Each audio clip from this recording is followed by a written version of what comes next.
And we're live.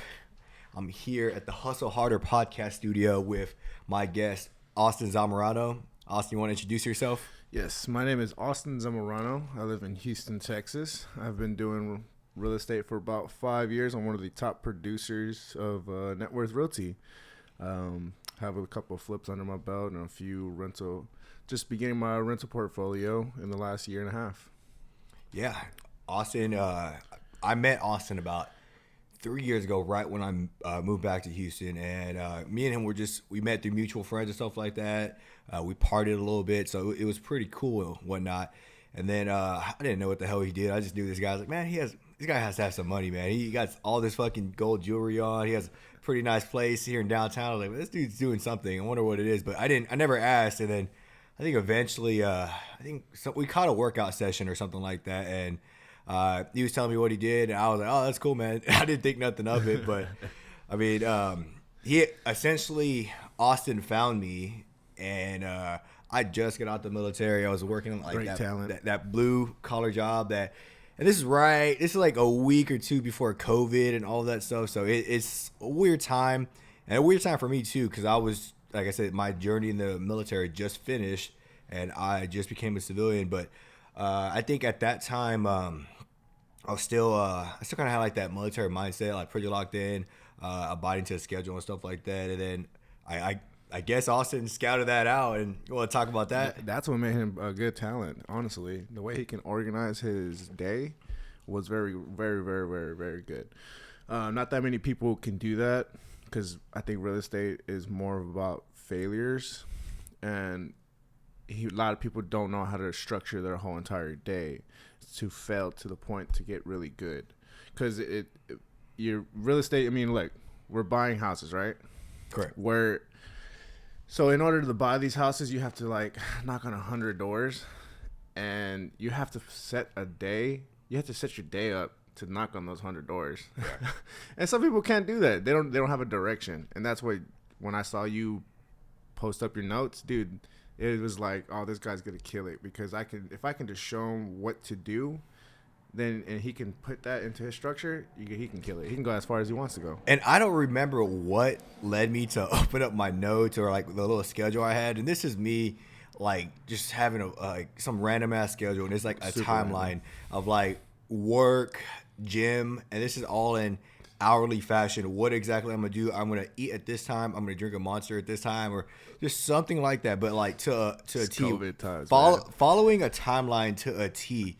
And I guess like for me that was normal because in the military you abide by a timeline. Mm-hmm. Your squad abides by a timeline. Your platoon, and it could be a timeline within a day, week, or month.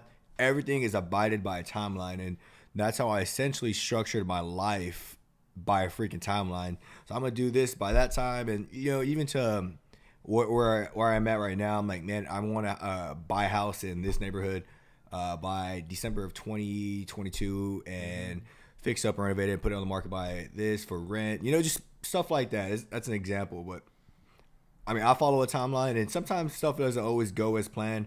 You always got to adjust and push it to the right a little bit and go back and forth. But as long as you got a direction to go towards, that's all that matters. Exactly. Is your direction. Some people don't have a direction, and that's how they fail so much. Yeah, so enough about that. So Austin obviously found me through mutual friends and all that good stuff. And I mean, how long you been in real estate, Austin? About 4 or 5 years? I'm about 5 years going on 6. It's been a very long journey. I'll be honest with you. The first 2 years were very tough just because I'm not a good talker. I had to learn how to talk. Believe it or not, you can hear it a little bit, but the first 2 years were basically just a commitment to myself, and I had to listen to myself, my recordings in order to get better and better. And a lot of people weren't willing to do that, and a lot of people they went to college and everything, and I knew I wasn't as smart as them, but I know I can outwork them. So in order for me to get better, I had to outwork them. So the first 2 years were pretty cool. The first 2 years, I threw out about 100 signs, and I would get 100 phone calls. So when he says he threw out 100 signs, it's 100 signs a week. So those little bandit signs, the yellow or white signs you see on the corners when you're on a boulevard or a street, the one that says "I buy houses cash." Like those are the type of signs that Austin was throwing out when he first joined real estate. Yeah, I was one of those guys, and people will actually see me and put them on the corner street, and they'll call me, be like, "Hey man, are you the one throwing out those signs right there?" And I'll be like, "Yeah, that's me. I'm a local. I work for a local investment firm. You looking to buy or sell?" And we'll go from there, and they'll actually meet me. Well, so that would be pretty cool. But throwing those 100 bandit signs really put the callus in my brain to I could do whatever I want as long as I keep doing it and just keep striving for it to get better. So yeah, those first 2 years were pretty tough, but after that, it was pretty much smooth sailing. And man, we're in year 5 now, and I feel like I'm just now learning, actually know what I'm doing now. Yeah, it's crazy to see. Like, I think I met Austin when he was in year 3, and like he just surpassed that part of his career where it just becomes passive. Yeah, everything this guy does is just passive nowadays. Like. I would say, from me looking on the outside, looking in, this guy's not cold calling. This guy's not throwing 100 signs on a corner. It's just like repeat business and referral business just coming in. Like he doesn't have to make a call, and it just comes in, gets a good lead.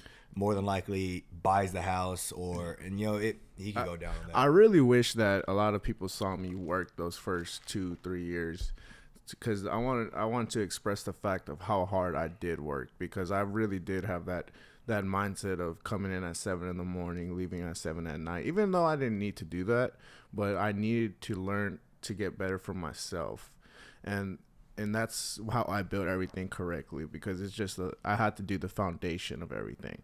So there's times where I do wish I had someone there just to see it, so they can know that, this isn't just luck. This is completely hard work.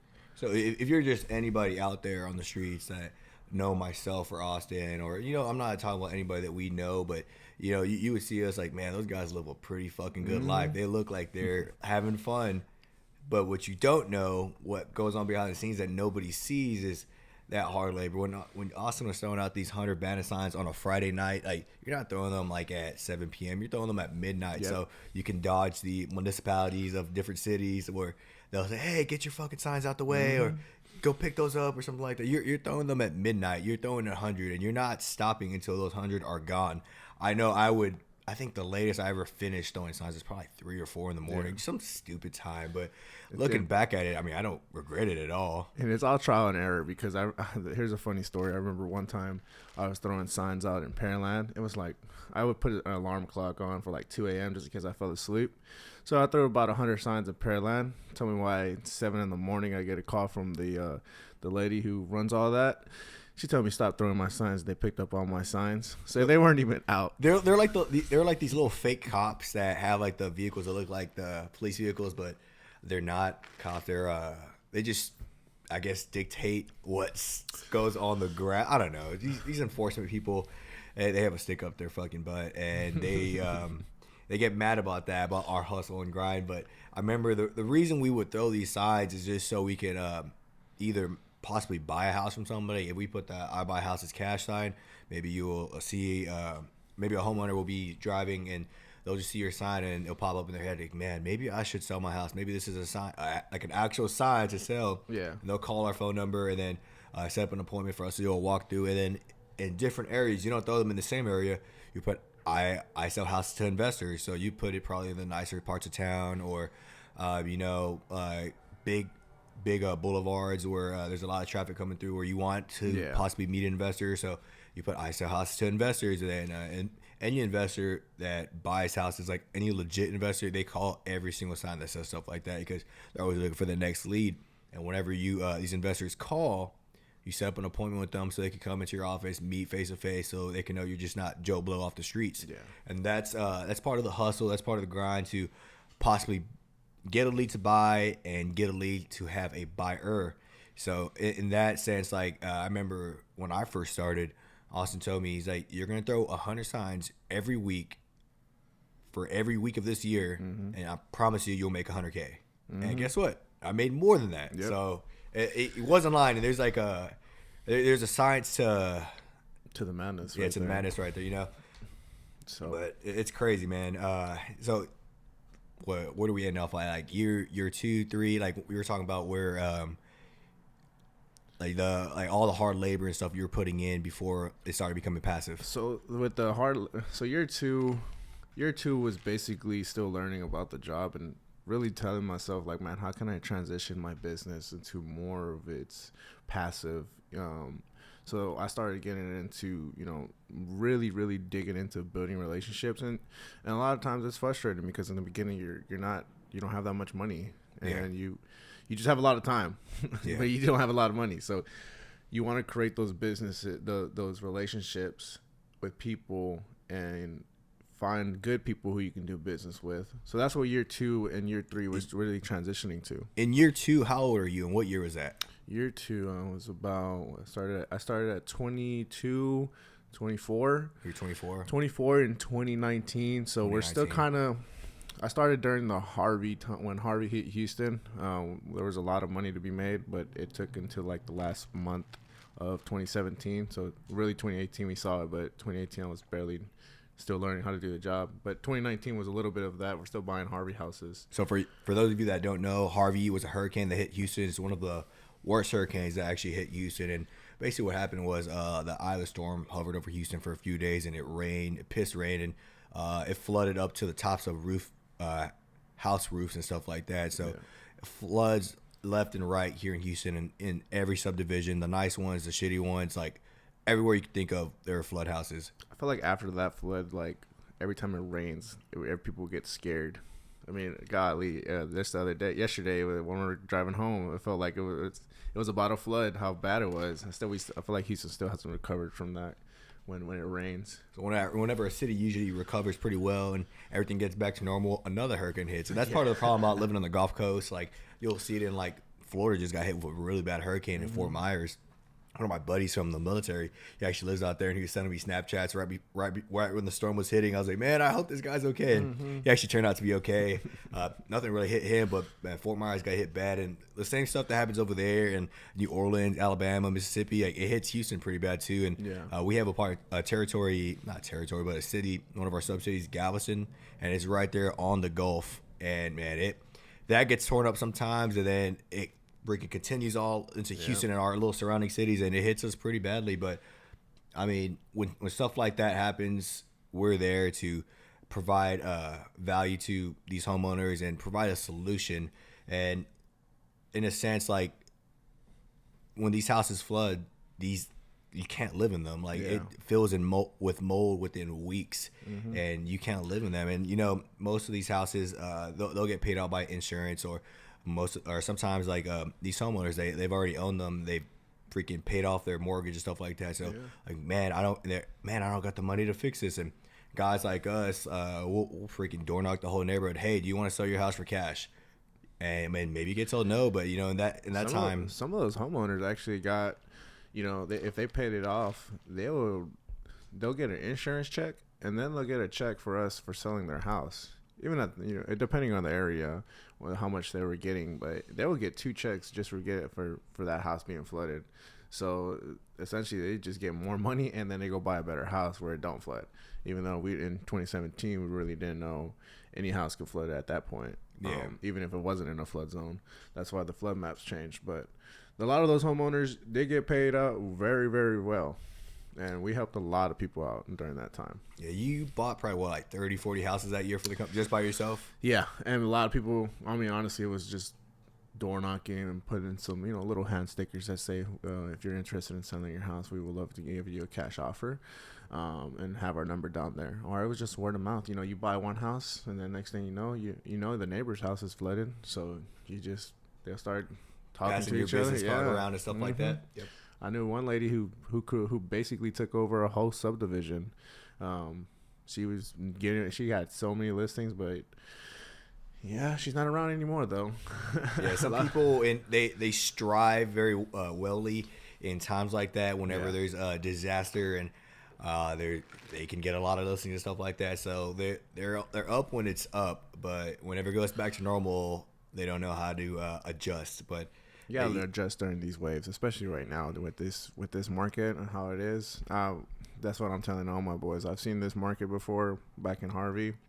When Harvey hit, we didn't do anything for like 2 to 3 months. So this is what we're doing right now.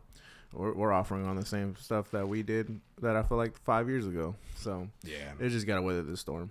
Yeah, and then another thing on the flood house is, once it floods a certain amount of times, or they're in flood zones close to like bayous. What a bayou is kind of like a retention water source here in the Gulf, and it just brings all the water back up to the Gulf. But whenever it floods, those bayous get very, very high, and then they start spreading into the subdivisions, and these houses get flooded and stuff like that. So once they flooded a few times, you can't buy them anymore because no insurance will cover it. So even if you flip the house, like a homeowner cannot, one, I don't even think you can get an FHA loan on that, no. And two, like no insurance will cover it because it's flooded multiple times. So that's part of the problem. And at that point, some cities, they'll give grants out to build up, kind of put the house on stilts, or build the ground up where they put more dirt and they're in higher elevation and stuff like that.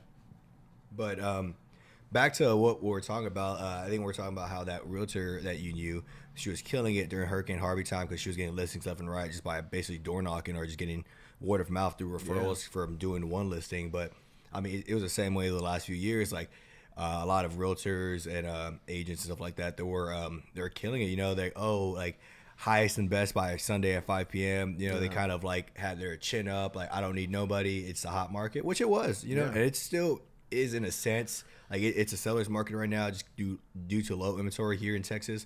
But I mean, it's kind of evening out, like I was talking about in the last podcast. But a lot of those realtors that were like killing it over the last few years, they're starting to realize, oh crap, we can't do highest and best anymore. Yeah. Like it's a house that's okay looking. And you want to touch on that? It's essentially a buyer's market. That's what it is now.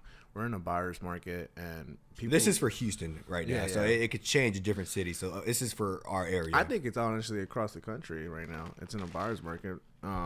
Just because we were in a seller's market where people had to go over that list price, and they had to go no option, no contingencies or anything like that. Now we're switching up into this buyer's market where the buyer has more control. They don't have to pay for the closing costs. They don't have to go at the list price or over the list price. So I think it's honestly a better market now, even though the interest rates are a little bit higher. And this is the first time I've seen it where the interest rates are around here, and we still did a lot of business. I just think it should be a normal market now. So it should be, everyone is going to be okay. Even playing fields. Yeah, even playing fields. And I feel like the top producers who did good a year or 2 years ago, they're still going to be top producers right now. It's going to weed out the people who are lazy. Those who can't adjust won't adjust. Exactly. Those who know how to adjust will continue to adjust. And, that's not just for now, but that's for the future because, the market's probably going to go up again in the future. It's probably going to tank. It goes back and forth. And that's just, if you haven't read history, or you haven't read history books or done basic social studies in like high school, stuff like that goes up and down. So we're basically in the roaring 20s again. So this is just what it is, and that's part of the nature of like a lot of countries is like that. And we're also a young country, so stuff like that's gonna happen. I'm kind of excited to see where next year is gonna be like. I feel like it's either we're gonna make a lot of money, or it's gonna be a little bit scary. It's gonna be kind of harder to make money. You gotta work harder and maybe start throwing signs again or something like that. Nah, but let's never wish for the worst. Like I think next year's market's gonna be fun. I think we're gonna make a ton of money. I think we're gonna do what we need to do, and just continue adjusting if we need to. Exactly. So I think eventually it'll just be evened out where rates aren't going up every other month and stuff like that. Like I know I'm about to refinance on one of my houses at 7% interest, but to me it's really not too much because I'm refinancing out of hard money. I'm so used to paying these hard money payments that like 7% is like, oh, 7%, just 7%. Okay, cool. But for a lot of people, they don't have that same luxury that myself and other investors have. We're used to paying like kind of a bit of cash to do our investments, but that's part of being an investor, and everybody has their different things. Some people just own houses, some people own multiple. But we're gonna dive into the next topic. Okay. Your motivating factors. What motivates you, and what drives you? What drives me? I would say family and friends. Since I was a kid, I've always wanted to be someone who supports his family, and I've always had this family business idea in my head. So I felt like I I had to be the leader for that. So that's what really motivates me and my family. And then it's my friends. I have a lot of friends that I work with and who I taught how to do this business. I feel like everyone looks up to me on what to do and what to go, how to keep going, pushing further. Because, man, at the end of the day, we come from all, similar backgrounds. And I feel like we can outwork a lot of people. And that makes me want to just go harder, because I feel like we're undervalued. Correct. Yeah. And that's what motivates me every day. It's like, man, like we all got out the hood already, kind of, and we're just trying to buy up the hood now. That's what I wanted. That's what like my dream was. Like, man, I want to own in my neighborhood. It's a good feeling when you go back to the neighborhood you lived in for probably like your first quarter century of your life, your first 20 years, like going back and like, like you still see the older guys that the old man on the block. Hey, that's what are you doing here? Oh, I'm actually gonna buy that house across the street. Oh, you're buying it for what? You're gonna live in it?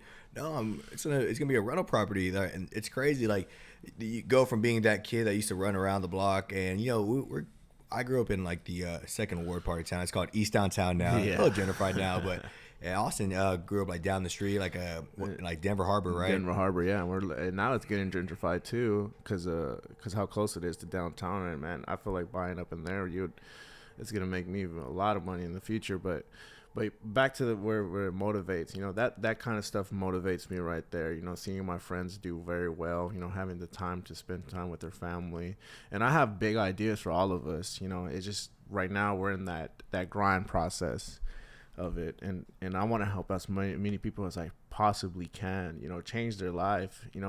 If I feel like if I could do it, anyone can do it. Yeah. And I just want to lead the correct way. So what motivates me every morning is just knowing that I have to be the guy that leads everyone out. I feel like I have to.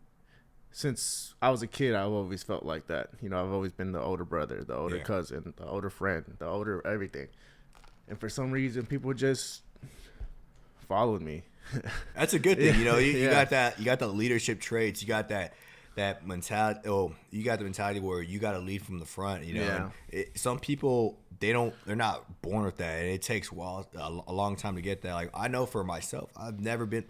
It's not that I've never been a leader. I was never the leader type. Yeah. I was essentially more of a follower, and even in when I was like 18 and stuff like that, I was more of a follower, and it led me to doing a lot of bad decisions and stuff like that. But once I got in the military, I was still kind of a follower, and you're supposed to be a follower when you first get in the military. You're a fucking private.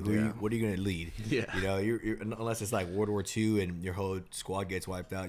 Most privates aren't gonna be leading stuff. But eventually I turned to be a great leader, but that's through all the good mentors and leaders I had in the military. Once I started getting out or like passing the torch, and the torch eventually got passed to me. That got passed to me pretty early, But for me, it took going to the military to learn how to become a leader. But that's pretty awesome to hear that you became a leader in a sense through being like the big brother or like the oldest friend and stuff like that. And you gotta learn that early on compared to myself, where it took me to be about 21 years old to become an actual leader. In order to be a really good leader, you have to be a really good follower as well too. Correct. So it's kind of cool because me and NASA were two different type of leaders. NASA's more of a vocal leader. I'm not a vocal person. I'm more of a, hey, I'm gonna show you how to do it, and just follow me. I lead by example more than motivating and talking. That's how I prefer to lead, and that's how I've always been. If I can't, like in the beginning, if I wanted to be a top producer, but I couldn't tell people what to do, how to do it. I had to do it first before I can show them. Because who's gonna? Why would someone? Who's gonna listen to the guy that's done 5 deals? Exactly. Who doesn't know what he's doing? Who's just vocal about it. Who's just wants to do. Who acts like they know what they're doing.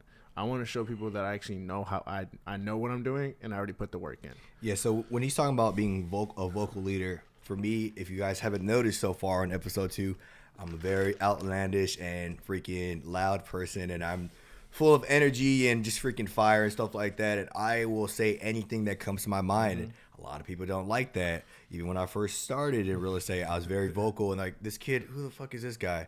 Yeah, I'm the guy that sold the house the first day. I'm already freaking vocal, and I'm like early on, and then eventually within like a year, man, that guy, like, for people are like, oh, this guy's whatever, he's gonna be done here in like a few weeks, like he's gonna have a short burst and he's gonna quit or something like that. And freaking few months later, damn, he bought 50 houses already. And then I caught on pretty early, but nowadays it's pretty easy for me to lead because instead of people thinking, oh, it's just that kid that's done a few deals, like, God damn, that guy is fucking killing it. Let me just listen to what this guy got to say. Maybe he's doing something right. Maybe he is. It was kind of cool to see you how you worked that the first year because you didn't know what you were doing, but you had the confidence of a 5-year veteran. So it was just amazing at times because I'd just be like, this guy here. It's funny, man. I look back at it sometimes too and I laugh. I'm like, damn, I did not know what the hell I was doing. I think like we were talking about in the last episode, I sold a house my first day on the job. I didn't even know how I sold it. Like I got the earnest money, got the contract signed, and I was like, shit, I guess I sold my first house. And that was pretty cool. But like Austin said, I did not know what the fuck I was doing. I was just doing. Yeah, you know? he showed he had a lot of confidence, and then honestly, that's all that matters in this business is confidence. At the end of the day, right? 100%. Confidence is the biggest thing. Yeah. And I mean, maybe you want to touch on that. We talked about it early on, but like you didn't have the confidence. Like you didn't have any confidence when you first started, and then you turn into be like right now where you are, like about 5-6 years in. Like you're one of the most confident guys I know. That's pretty fucking awesome. There's guys that go their entire life without having an ounce of confidence, and like you gained that in a few years. Like you said, you didn't know how to talk, so you talk like a fucking like you know what the fuck you're talking about. Yeah. If I was listening to you and I was an outsider, I'm like, man, that guy's fuck. What's he do? What's this guy gonna do, man? Yeah, the confidence it grew in me because I wanted to learn, and I didn't have the very help that my boys have now with me. I couldn't relate to a lot of people, so I had to learn a little bit the hard way. Yeah, and how to gain that confidence. And honestly, it kind of trickles back into to fitness too, because I mean, let's think about it. I kind of correlated fitness with real estate. If you go into the gym day one, right, you don't have that much confidence. You're not doing any progress. Correct. Same thing in real estate. 1 year later, you see a little bit more muscles in your body, and now let's correlate to real estate. Now you understand what the contract is and how to generate a lead. So it's that's what kind of correlate for me. So over the years, I gained the confidence over repetition, and that's how my mindset was too, with the gym, was repetition, reps. And that's how I learned how to gain so much confidence because I just kept repeating, and I tell everyone this, man. I say, I would come in, and there'd be days where there wasn't no progress being made, but I know it was reps in my head, and I just wanted to keep going and keep pushing, and I just wanted to keep perfecting my craft. And that's called being persistent. And I would say Austin is definitely one of the most persistent guys I know, and it also taught me how to be more persistent. Yeah, I might have confidence and I might have discipline and structure and stuff like that, but persistency is a different beast right there. I remember I would see him when I first started. We have these things called a CRM. If you guys don't know what a CRM, you'll learn later. And most businessmen and salespeople, they have CRMs, and that's how you track relationships. Yeah, I think it's called client relationship management. I think that's what CRM stands for. But when you have a CRM, you have X amount of phone calls to make per day about leads that you have or different relationships you're trying to uphold. And I remember seeing Austin when I first started, he probably had like about 15 to 25 reminders a day. And that's a good amount. I would like to have 15 to 25 reminders a day. That's usually what I have right now, but most people don't have that. Probably have like a few. And I know on probably his worst days, like where he's dragging ass or he's tired or maybe a little hungover, he would still do his reminders. Like most people, they're like, oh, I'll just do it tomorrow. Then tomorrow turns into next week. And no matter if this guy's tired, hungover, or just not feeling good, he would get his reminders done. And that conveyed to me, I don't care what kind of day I'm having. I don't care if I'm sad, if I'm mad, angry, hungover, tired. Like, I'm doing my reminders no matter what. I don't care. I will do it. And that's the persistency that I saw from him that I got passed on to like myself, And I remember seeing that. I was like, that's fucking awesome. And it wasn't always like that, to be honest with you. Year 2, it was, I'm still learning how to build the CRM correctly and everything. And there would be days where I wouldn't, do it. Yeah. And then I'd tell myself, man, why didn't you do it? you start feeling guilty. You start beating yourself up. Yeah. And you start looking at your checking account. And it's just like, man, Oh shit! I need to go make some calls, man. So it really that there was a switch where between year 2 and year 3, where it's just like, no, I'm not gonna start playing with my potential. I want to push this as far as I possibly can, and that's I just decided to never, no matter how tired I am, or if I had a lot of fun the night before, I'm gonna do what I gotta do, even if I'm on vacation. And that's perfect because we're about to roll into the next topic, mindset. Yeah. And we're literally just started talking about that without even hitting it. So we want to talk about your mindset and like what your mindset is when you're doing this stuff. Like what is your mentality to do what you do? Like whenever you're buying your rental portfolio or buying houses for the company or doing your job, what is your mindset? My mindset is basically to create opportunities for myself and my company every day. And my mindset is something that very correlates to the gym again. Yeah. Everything goes back to the gym, and it's just being persistent and being consistent. So my mindset is to just go out there and make something happen. Just do it. And I like that because like just go out there and make something happen. But I know there's one thing that I actually learned from you, and me and William actually talked about on the last podcast, the whole back to the wall factor. Oh yeah. The back to the wall factor.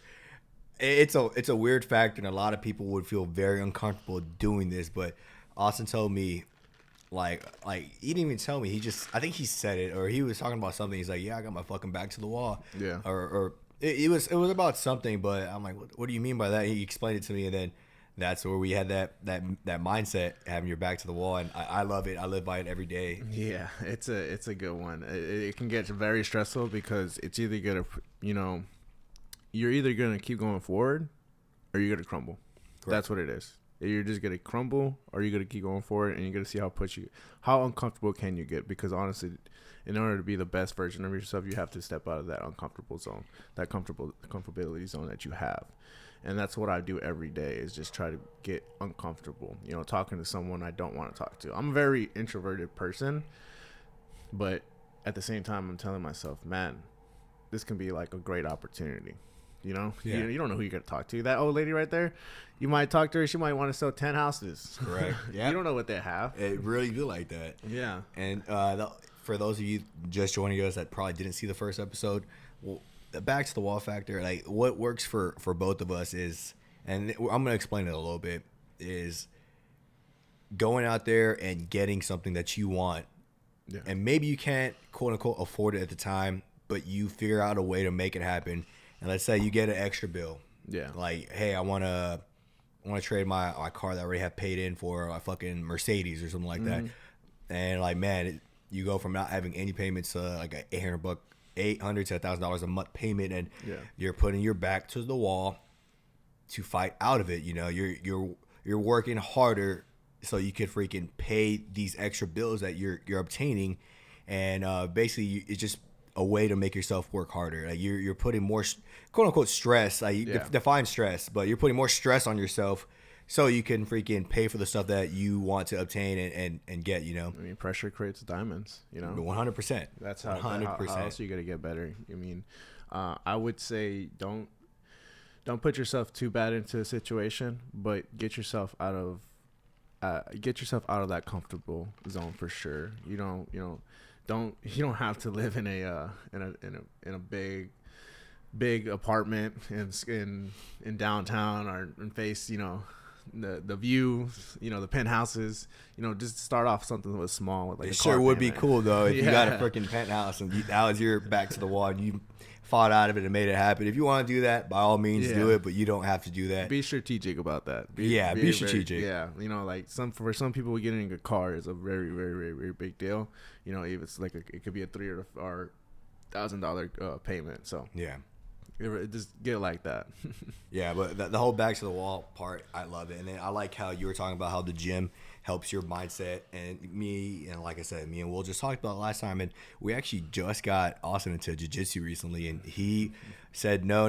He's tried it out a few times, but he was like, no, I'm not going to do it. And then he finally caved in, and he's doing jiu-jitsu now. And he's doing the gym, jiu-jitsu, and working full time. So this guy's freaking busy right now. Yeah, that jiu-jitsu stuff is really cool.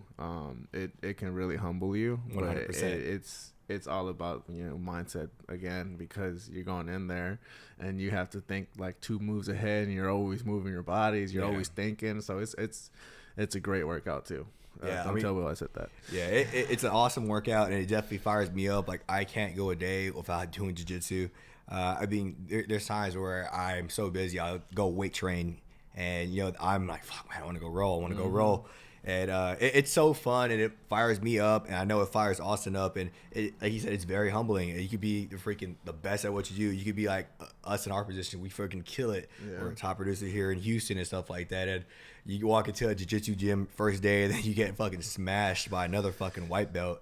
And like, God damn, man, like, what the hell is going on? And that, in a sense, that's your ego in the way, and eventually your ego goes away, and you become more of a humble person in the sport. And I'm not talking about in general, but in the sport, you get humbled a little bit by different guys, and then you progress, and then you become the guy that's like freaking smashing the other guy on the mats, and like it's cool, man. I'm looking forward to the day where, you know, I just began, and Will's like a purple belt, you know, who just smashes a lot of people, who's very, very, very real good. But I'm looking for the day until I get mine. It's just the one time. That's what really motivates me. It's like, man, I want to see that progress, and maybe one day I'm gonna get this motherfucker. Yeah. So William is a purple belt in Brazilian Jiu-Jitsu, and he's one of the best guys here in Houston as far as purple belts and stuff like that. He's always getting better every day. But us as friends and us as fellow competitors, like, I might be this belt, but I want to beat your fucking ass, man. Like, I don't care how good you are. I am working so I can beat your ass. And it's just a friendly competition, and we're at the end of the day, we're all buddies. But I mean, I roll with this guy, he rolls with this guy, and I'm like, man, like, the day will come, and I will submit your ass. Like, I don't care about points. I don't care about, like, who is more dominant on the road. I will fucking submit you. I know Austin's waiting for that day too. I am absolutely waiting for that day, and this actually goes back to competing too, because we all compete with each other in real estate as well. Yeah, I mean, NASA's trying to take over my spot. He's trying to become, you know, take my number one spot right there. And I know, talking to William, he wants to take over that spot. And honestly, I want them to try to get it. You know, how else are we gonna get better without competition? So, and if you're the mentor that doesn't want your mentee to pass you up, you're a shitty fucking mentor, and fuck you. To be honest, fuck you. Because, like, what are you doing if you don't want your mentees to pass you up? That's not being a mentor. And Austin, I would say he's a fucking great mentor, because I always tell him from day one, like, this is me day one, like, freaking first day on the job. Tell him, I'm going to pass you up. I will pass you up. And this is me, confidence through the roof. And, you know, me and Austin go back and forth sometimes. Austin's like number one in Houston, and I freaking take number one for a month, then he takes it back. It's like, fuck, man, like, we go back and forth. But he has like such strong relationships built, and I'm still working on making my relationship stronger to the where he has it built. But man, it's fun. I actually love it going back and forth, because it's friendly. And then I'll be in the office like thinking I've done enough. Then he fucking walks in. He's like, man, I just bought 2 houses today. I'm like, you motherfucker. He's passing me up, and then just going back and forth, man. But it's awesome. Like, I know for him, like, he loves the competition too.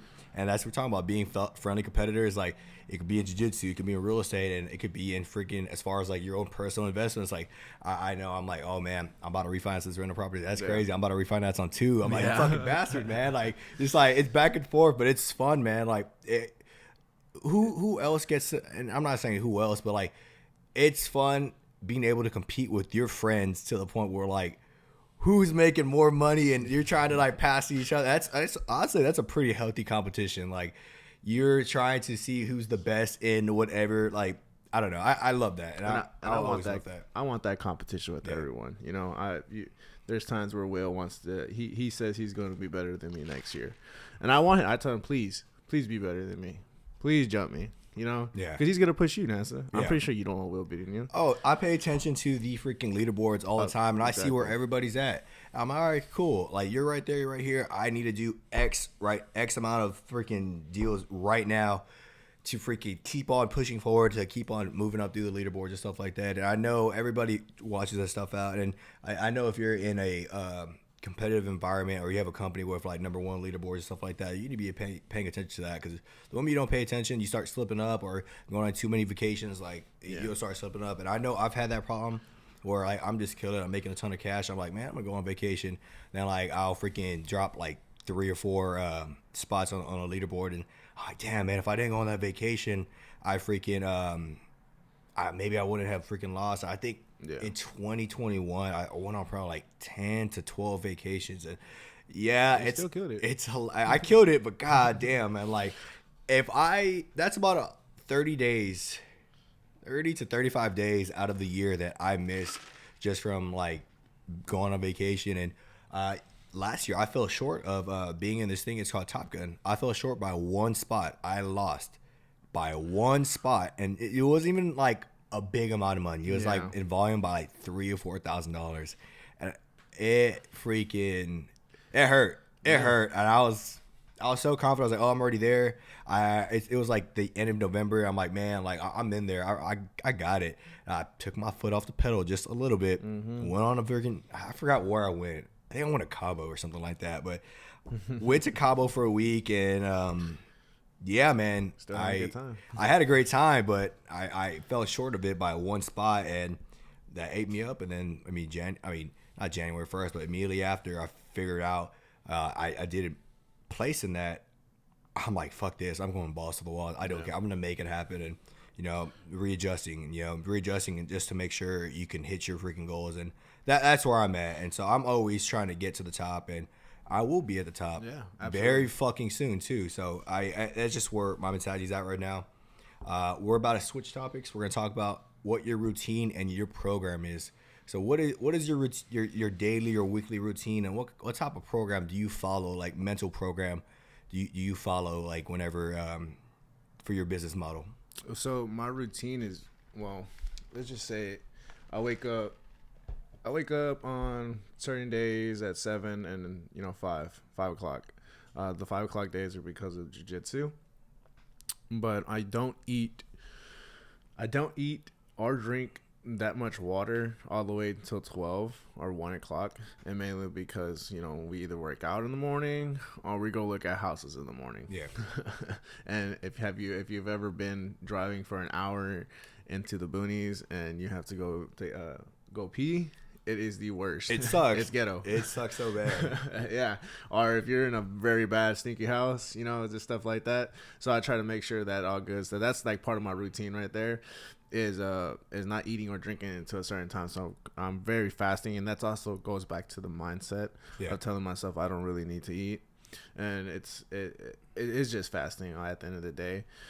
But my routine is wake up, go look at houses, comp houses. I'm very, in the mornings I'm very serious. Because I'm setting my day up. Either my day was set up the day before, and I'm trying to look for new stuff today too. New leads to generate. New leads to generate. And then from there on, I go out into the field, go look at a few houses, drive a couple neighborhoods, and see what I can maybe drew up. If there's like a dumpster in there in a house, go talk to that contractor.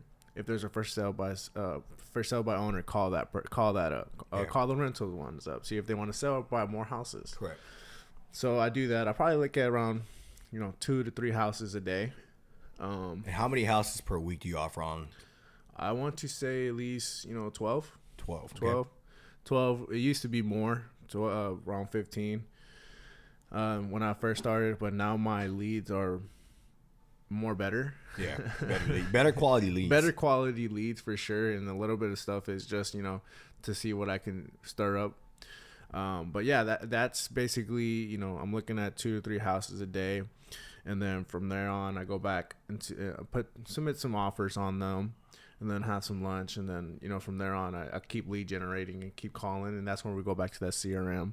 I have a specific time where I call. I think it's from 2 to 4 p.m.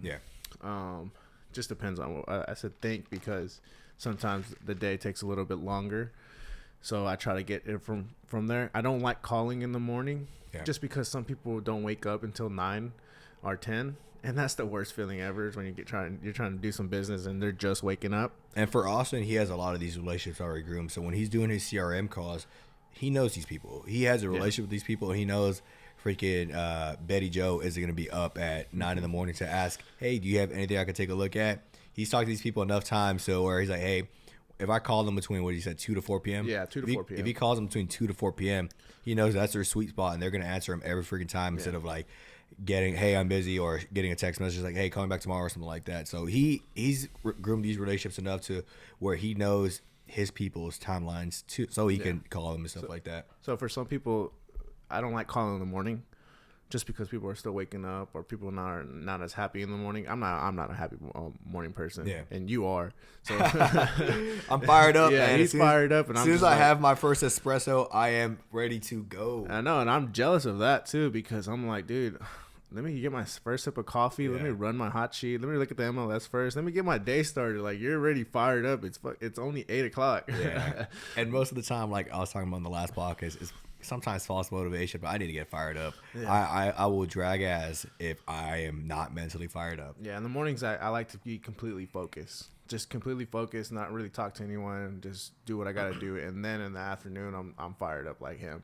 Yeah. But yeah, in the mornings, I don't like making calls. Afternoons, I don't like making calls that I don't have to, mainly because people are either waking up or they're just going to lunch.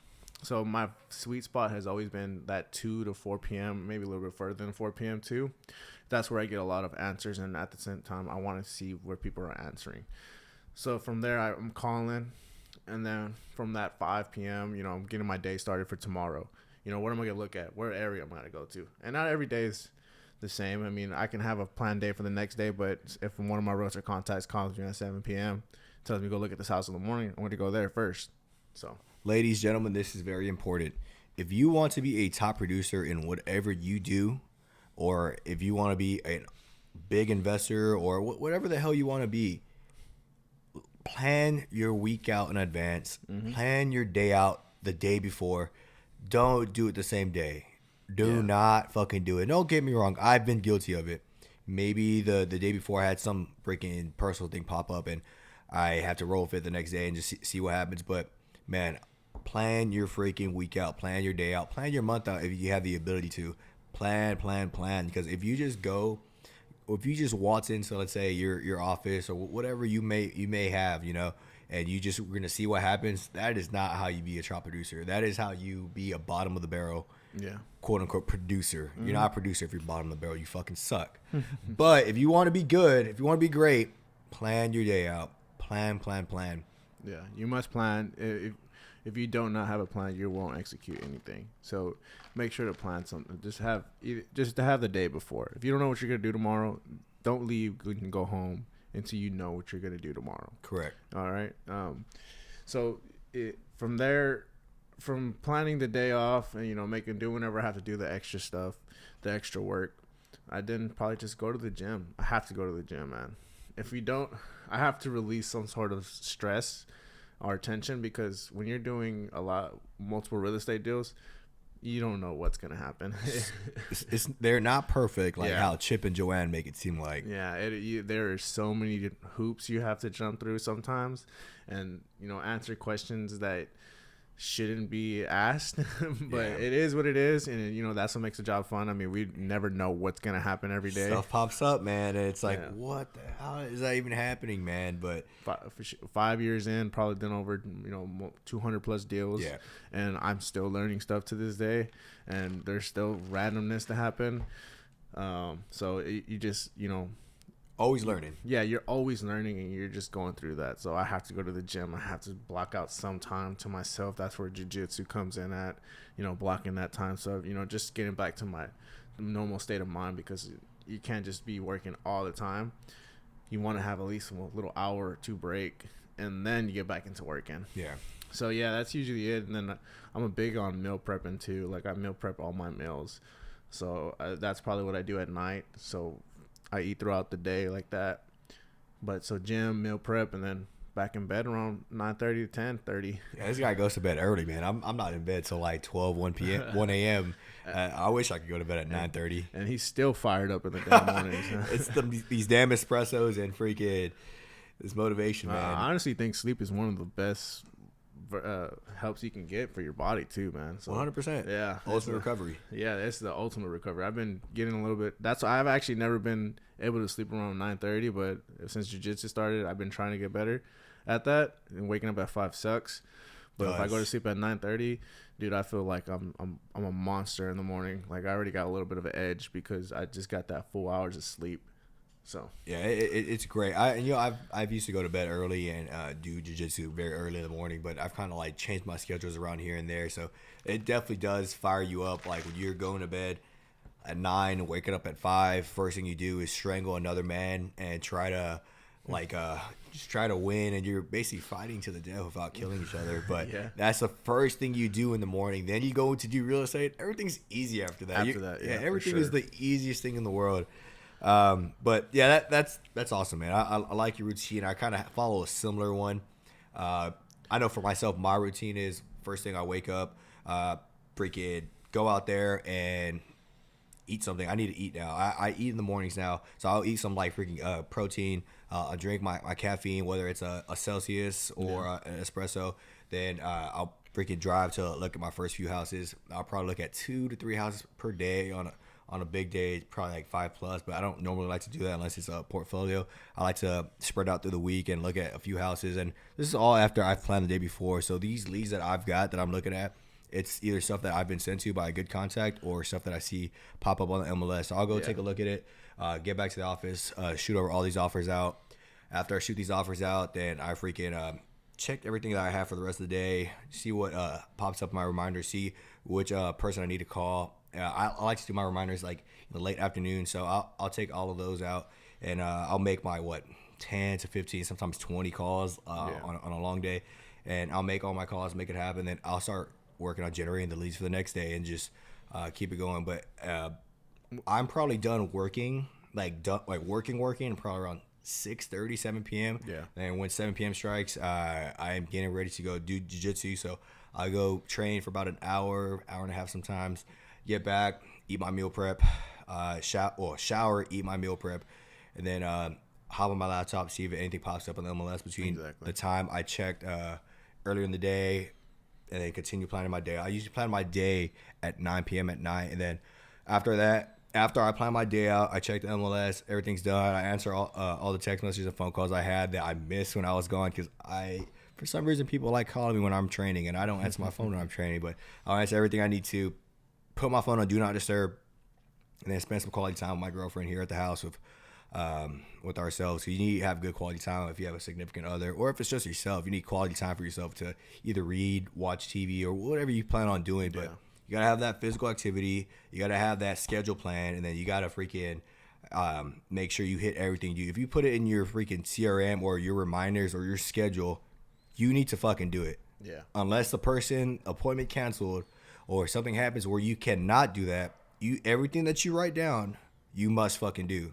And if you don't do it, you're doing yourself a disfavor. You got to hold yourself accountable. Exactly. Accountability is a big thing. Yeah, accountability goes a long way into yourself. You want to hold other people into accountability, but you got to hold yourself to the highest accountability you possibly can. Imagine this as me and Austin are leaders in our office, and imagine us telling people to do this and we're not doing it ourselves. We'd be the biggest fucking hypocrites ever. We hold ourselves accountable, and that leads us to be able to hold everybody else accountable. Absolutely. So we're going to roll into the next topic. We're going to talk about rental properties and when you first started buying your rental properties and what your goal is as far as like a portfolio. So I started my rental properties in 2021. You actually sold my first house. I sold Austin his first house. It's pretty crazy. It's awesome. Very great fucking deal, because it appreciated $60,000 within the year. Yeah. From buying it, it appreciated 30, And then from refinancing, I appreciated another 30. So it was a home run deal when I sold it to him, and it turned into a grand slam deal once it finished. Once he finished the rehab and refinanced it. Yeah, the rehab on that one was a little bit tricky though, just because I bought it during the freeze. Oh and my I had gosh, to spend a little bit more. Yeah. So it was just, I still made a lot of money on it, and it's still a very good asset to have, and the cash flow is very heavy. It's probably it used to be my headache child, but now everything's completely brand new basically in that house. So it's smooth sailing from there, hopefully. So for those of you who don't know, when the Texas freeze happened back in 2021? 2021 February. There was a lot of pipe bursts because there's a lot of cast iron and like PVC pipes that a little bit older, and over time you change the plumbing and stuff like that. But I think you had PVC in your house, and it looked in pretty good shape. It actually was in pretty good shape. And then the freeze happened, and I'm not sure if there's water in the pipes, but long story short, for him, his pipe burst, and then I got all the brand new drywall wet, and he basically had to just I had to gut replace. the house. I think 80% of the sheetrock into the house. I had to replace for that, so it was basically like a flood house at one point. Basically, and think about that. That's him as an investor having to do that. And it's a pain in the butt. Imagine for all the homeowners that happened to you. That is a pain in the butt, and it happened to a lot of homeowners. But back into portfolio, he bought his first house in 2021. I think it was January or February 2021. It was January. Yeah, January 21. So he bought a house in a good hood, freaking brick on slab. Yep. And then I think later on that year, I bought another one in November. So I was at 2, and then I just bought 2 more this year. Bought a duplex as well. So I have 5 doors now within 2 years. Refinancing the other 2 now, and I've always wanted to do rental portfolios because I've always wanted that passive income, and it's just a great way to gain long-term wealth, and that's always been my goal since I first learned about real estate at the age of 21. Was like, I want rental portfolios. I want to rent a portfolio. I want to have 100 doors, but I also want to have apartment complexes. Yeah. And that's where I want my friends to come in with me.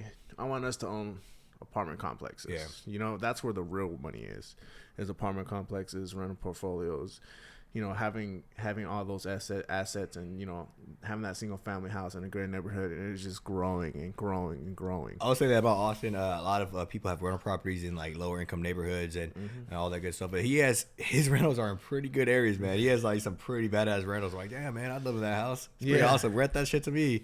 Yeah. But I wouldn't be as freaking tenant. I'd be a headache on purpose. Well, the best, yeah, for sure.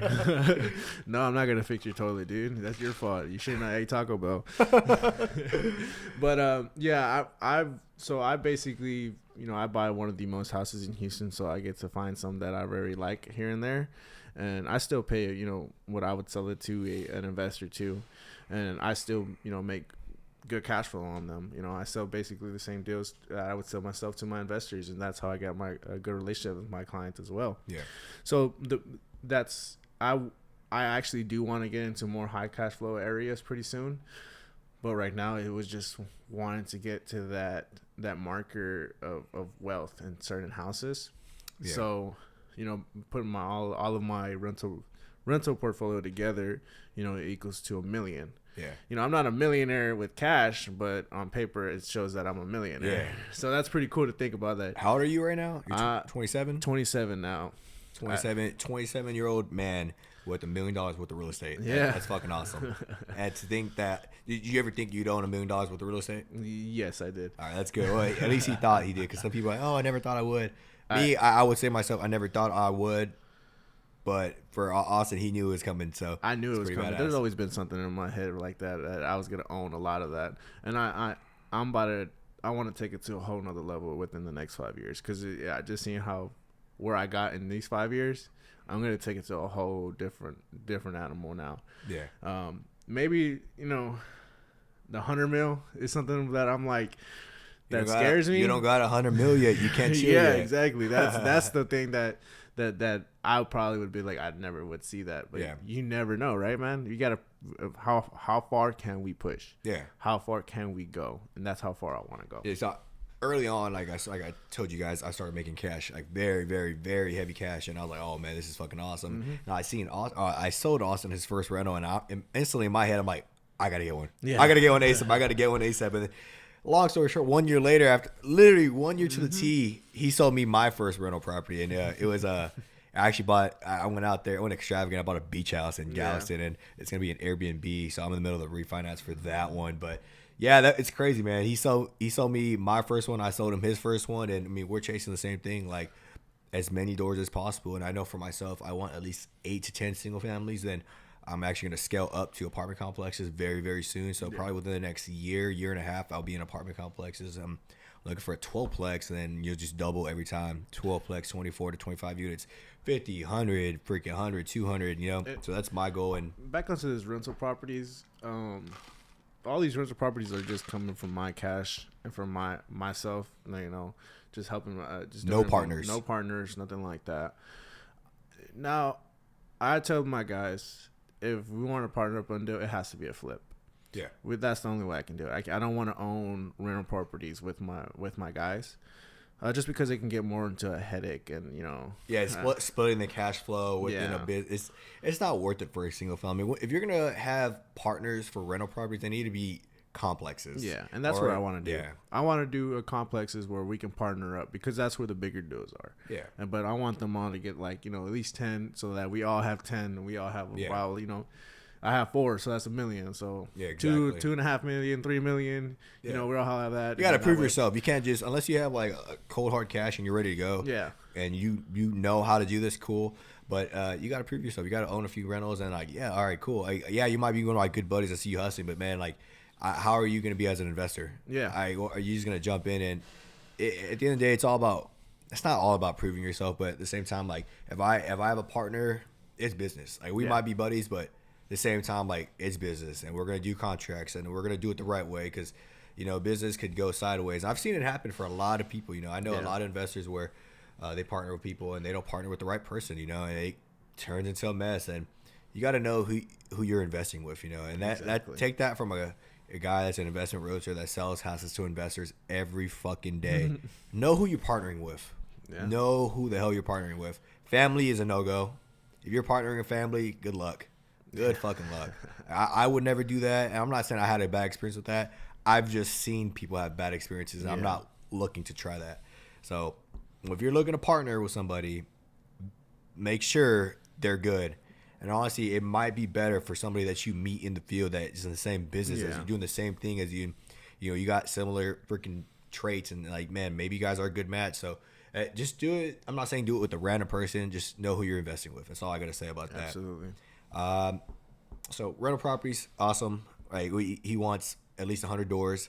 I know that's a fucking lie. He wants probably 1,000 doors. To be honest, I know I want 1,000+ doors at least. That's what comes in the apartment complexes, though. I want to own those apartment complexes for sure. That's for sure the goals. Yeah. 1,000. I've met landlords that had I think 100+ doors, and they're all single family houses. That's awesome. But at that point, if you're going to own that many doors, get a complex, man. That's so get scary. A complex. Yeah. Get a property manager too. Mm-hmm. So, what type of hobbies do you have, man? What are your hobbies? Do you have any hobbies? I mean, yeah. Recently, I'm getting into golf. Trying to get more into golf for sure. Another humbling sport. Yeah, another humbling sport. A lot of these sports that we do is actually just all about mindset. Just got into jiu-jitsu, so that's also a mindset thing. Just trying to get better, get myself out of those comfort zones. Trying to be more patient as I keep growing and older, and getting better. And then my biggest hobby is probably going to work out. Yeah. I have to go work out. If I miss a day, I feel guilty. Yep. It's also like how I feel when I miss a day at work. I feel guilty. Yeah. So my hobbies is usually jiu-jitsu, going to go lift, or going golfing. It seems like I got the same freaking hobbies, man. It's weird. Yeah. Man, that's awesome. Okay, so our hobbies are very similar, and it's pretty plain and simple. Yeah. We're gonna move on to the next topic. Your future, man. What do you see in your future as far as your life, real estate investing, and just in general, man? What do you want from your future, and what do you see? What do I want from my future is to have my own business, own multiple businesses. Right now I have my real estate business and I have my rental business. I want to start a flipping business pretty soon. Yeah. You know, I want to do a family-owned business. And then I also want to start up another business with Net Worth Realty, opening up another office, hopefully in Houston, you know, and helping out more people that I can possibly can. Yeah. With that. So I want to open up more businesses to open up more, have more cash, and, you know, help out more communities. I'm trying to diversify your portfolio. Absolutely. Yeah. You know, I want to get to a point where I'm able to give back a lot. You know, I want to give back a lot to the unfortunate, to help more people. So that's really what my future is right there. You know, maybe hopefully I'm getting older. You know, next year I'll be 28. It's old, man. You're So, almost fucking 30. Yeah, I'm almost 30. So I'll probably start looking to, you know, get into a relationship, because I've always been focused on myself and my career and trying to get better and better. This guy is insane. This guy put like everything aside. He's like, I will not get in any relationship.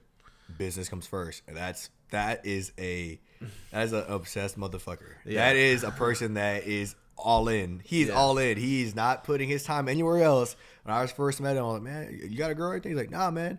I'm like, pretty much in a sense, he said he's dating real estate, and that's like his fucking main. Yeah. And dude, like, I see it. It's crazy. And you know, for a lot of these guys, like they're not in relationships because they are all in on the real estate. Yeah. And you know, it's hard to balance. You know, I feel like it is hard to balance on that. And you know, you hit it right on the nail, dude. You know, I was dating real estate for a very long time, and I love it. It's something that I can't get over.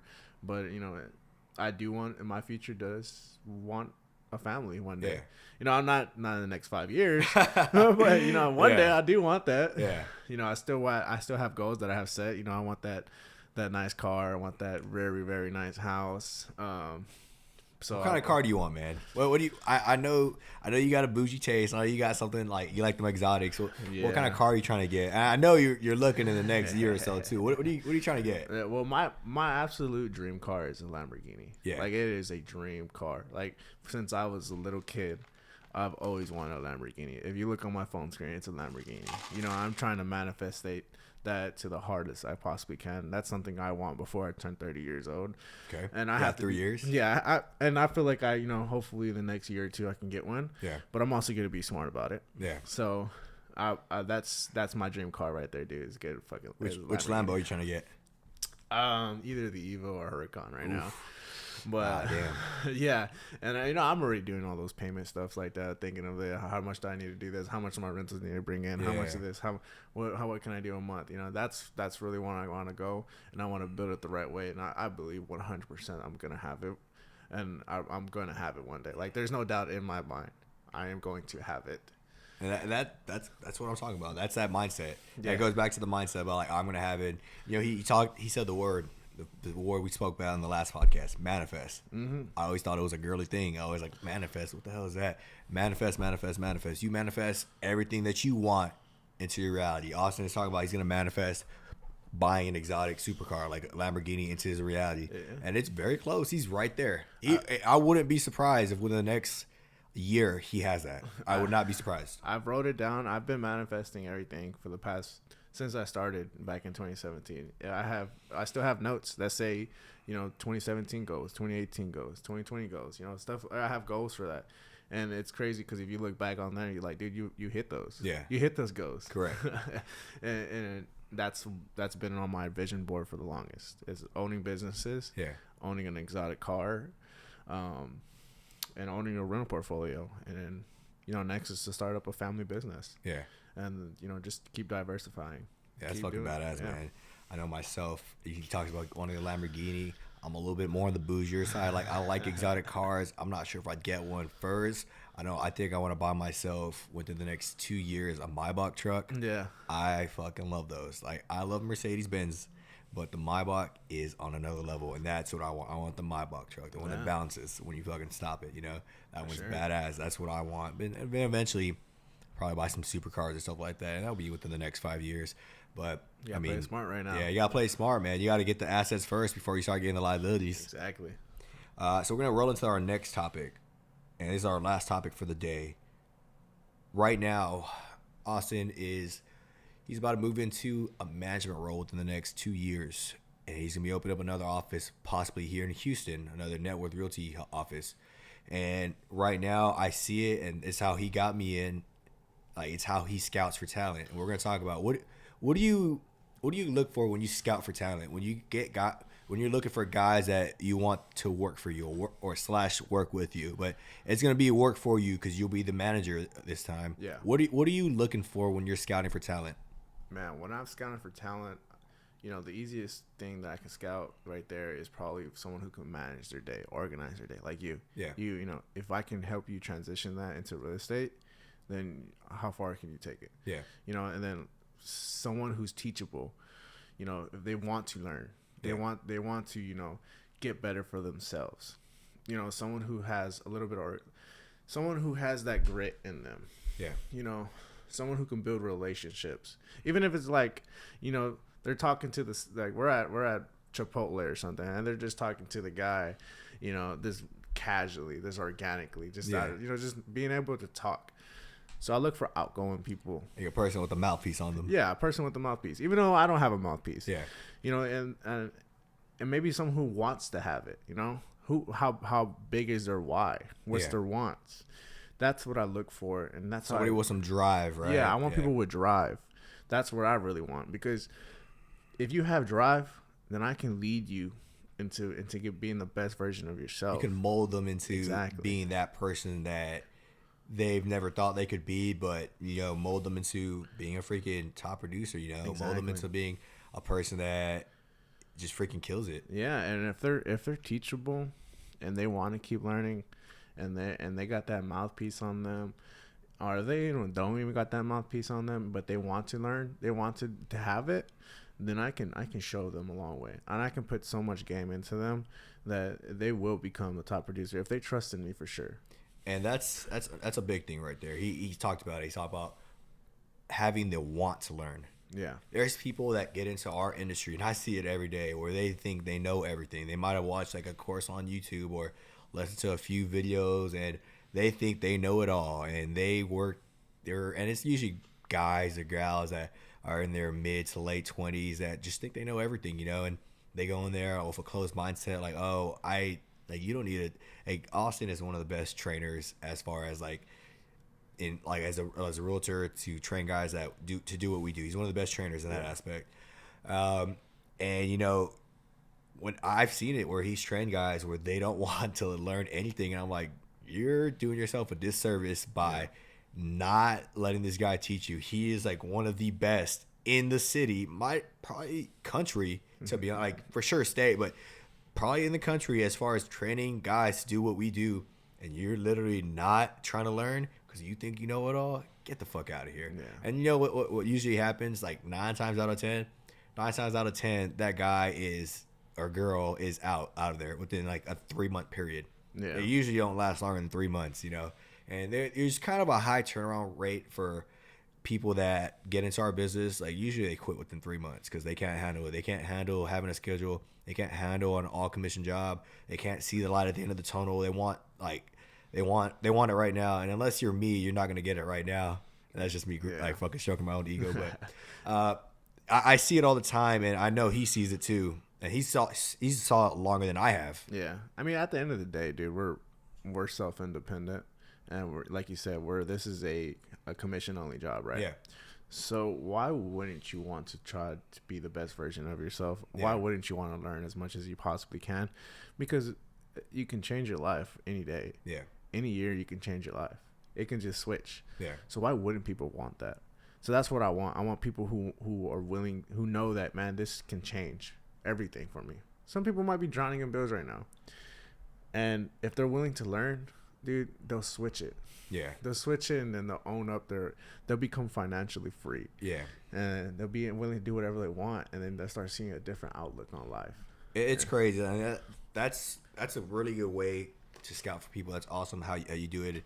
Even myself right now, I'm actually scouting for talent to be on part of my team here at the office, because eventually Austin's going to leave, and then it'll be my turn to freaking scout for talent for our office and stuff like that. And we're the best office in the fucking state, man. So I got to keep that shit going. And what the way I'm looking for talent is very similar as well. And I'm already seeing the future. I'm planting seeds right now. I try to attract people by not even asking them if they want to work for it. I see what they do. How Austin found me. See what their program is. See what their schedule is. And I see if they're like-minded. Then I wait. It could be months. It could be damn near a year for them to hit me up like, hey, I want to work for you. It's like, damn, been waiting for you to say this whole time. Right. Get your fucking license. Let's go. Let's make it happen. Exactly. And it's the same thing where it's like, I will never beg anybody to work for me. I'll never do that. Yeah. But if they want it, they'll make it happen. And you know, there is a lot of people that, oh, I'm gonna work for you. I'm gonna work for you. Cool, man. Get your license. Then 1 year later, 2 years later, 3 years later, and he's been there longer. And I know he's trying to recruit a lot of people, and they've probably just bullshitted him for a long time. And they probably still tell him, oh, I'm gonna work for you. I'm gonna work for you. And I know he just probably doesn't believe him. Like, oh, you're a crock of shit, man. Get the fuck out of here.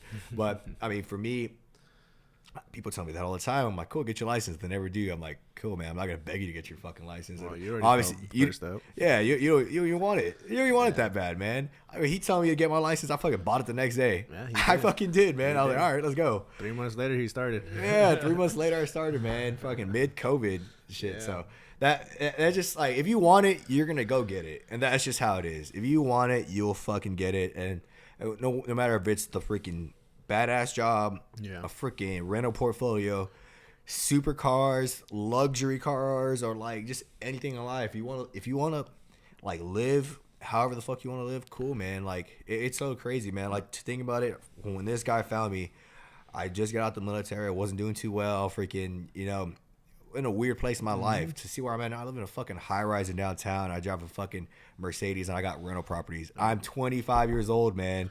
Like I'm not even. I just started. Yeah. And like Austin's 27, and he owns $1 million worth of real estate. Just think about that. Like we are young, and it's awesome when guys that have been in the game for a long time, they're telling us like, man, I wish I started when you started. Yeah.